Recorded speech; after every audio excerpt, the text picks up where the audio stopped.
All right, everybody. I got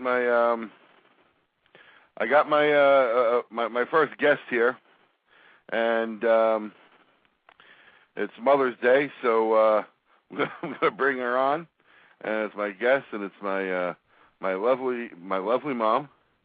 Mom, how are you? I'm fine, but I was a wee bit worried there because it seemed like you forgot who was on the line. How are you, Mom? I'm doing very well, thank you, son. Happy Mother's Day to you. Oh, thank you. Is that all I'm going to get? No. We're gonna give you a little bit more airtime here. Tell me about when I was young. You know, when we first moved here. How old was I when we actually moved into Woodhaven? We actually moved into Woodhaven.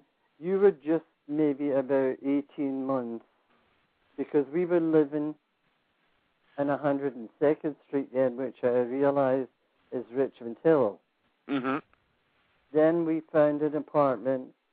We had to have a family member come live with us, and we had to find a larger apartment, and we got one on Jamaica Avenue, right on Jamaica Avenue, and the rent was $125 a month.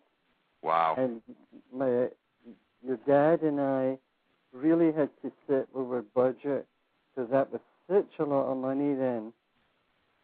But we made it, and it was a lovely big apartment, and we were very, very happy there.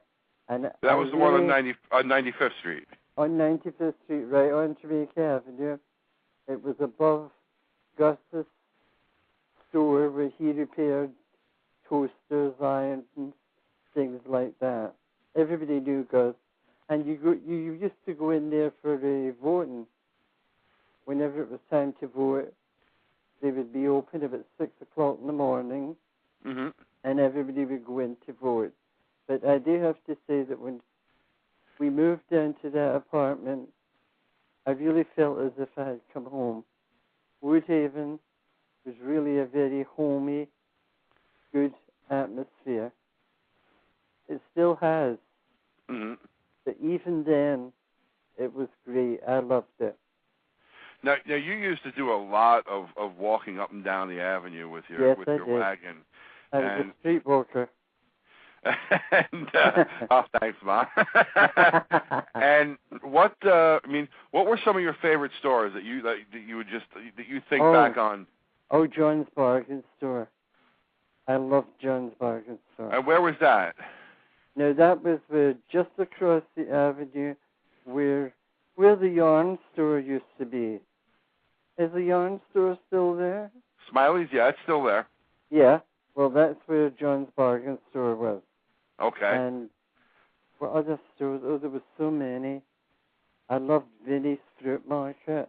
Uh-huh. I loved the atmosphere there. And then one time when I was in there shopping, Vinny, the man, he said to me, would I like to see this big stove? And I said, yes. And he said, he took me in the back, and he had a great big old-fashioned pot-bellied stove. Oh, it was beautiful. Mm. And I really enjoyed seeing it. I mean, it was just things like that. And he had the best fruit on the avenue. And that's old Vinny you're talking about, the older gentleman? I'm talking about the old guy. Right, he comes to our meetings once in a while. Well, you should tell him sometime that I still remember him showing me that stove because it was like an old pot-bellied stove. I don't know why that made an impression on me, but it did. You know, the women were looking at mink coats and things. A pot-bellied stove did it for me. Now, what about Lewis's of Woodhaven? Now, you used to shop there all the time. I loved Lewis's of Woodhaven. But strangely enough, I liked the one by Scaturo, even although that was further away from me. There was something about that store, the oldest store, that I liked. I don't know why, but it really did.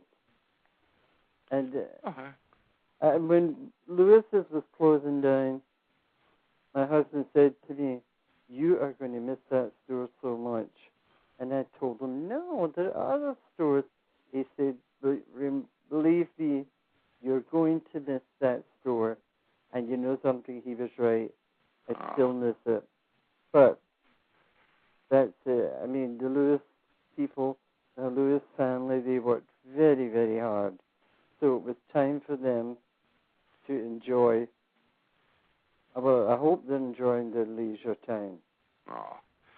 Now listen, I want you to kind of fill in some blanks for me. One story I always tell about you is when you got into a fight on Jamaica Avenue with one of our neighbors. Do you remember that? Yes. So, can you tell us your version of that story? There were so many fights. It weren't really fights. They were like disagreements. Which one are you referring to? Oh, the one with I don't guess we can use a name. So you were it involved fists. Oh yes. Well, that was where I was looking for you and couldn't find you, and she had taken you around the corner and was giving you a good telling off. So I just separated you from her and gave her a good telling off. Where I come from, that's how you deal with people. You don't ever touch or take anyone else's child. You go to their mother and father if you think they've been doing something. You don't ever take anybody else's child and tell them what to do. Mm-hmm. And she not only, I won't name his name, but she boxed one of your friend's ears. Remember? Mm-hmm. Yes. She boxed his ears. I mean, I don't mean she put them in boxes. I mean she punched them. Right. Those are just silly things, though, that happen to people all the time, I believe. Well, where I come from, it was. Right. Well, you were my hero for taking care of her for me. Oh, thank you, son. Now, another story I like to tell is because it was one of your proudest moments, I'm sure, of me, and that was my 6th grade graduation. Oh no. From PS60. With that shirt. Yes, the shirt. That was the most humiliating experience of my life. I should have been on a psychiatrist's couch for that. You and somebody else were the only two people that had different colored shirts. Right. That was horrible. But we Does stood that out. no bother you? Well, no. Maybe it does. I'm still talking about it, That's 40 years later. But yeah, I was a kid. I didn't know, I guess, but what happened that morning? Because, I mean, when you found out, I remember you were pretty ticked off. I found out when I was at the school, right at the school, waiting in line to go in, and all of a sudden I noticed all the kids had white shirts. And I couldn't figure it out. You were quite fashionable with your coloured shirt on. And then when I heard somebody talking about you, they said, "Look at that, don't you think they would put a white shirt on him?" And you had so many white shirts. Oh well, it's water under the bridge now.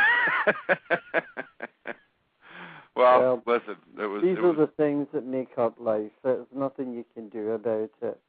All right. Well, I've always been a good son, right? I've never really misbehaved. I think I've given you everything to be proud of, right? Oh yes, definitely. Oh. Until I get my gift. Well, happy Mother's Day, Ma. Thank you, darling. A happy Mother's Day to all the mothers out there, and especially to the ones with sons and daughters overseas. Oh, because they're that was the ones nice. They'll miss them the most. Okay. Oh. And you behave yourself. I love you, friend. Cheerio. Cheerio. Talk to you later, Ma. That's my mom, everybody.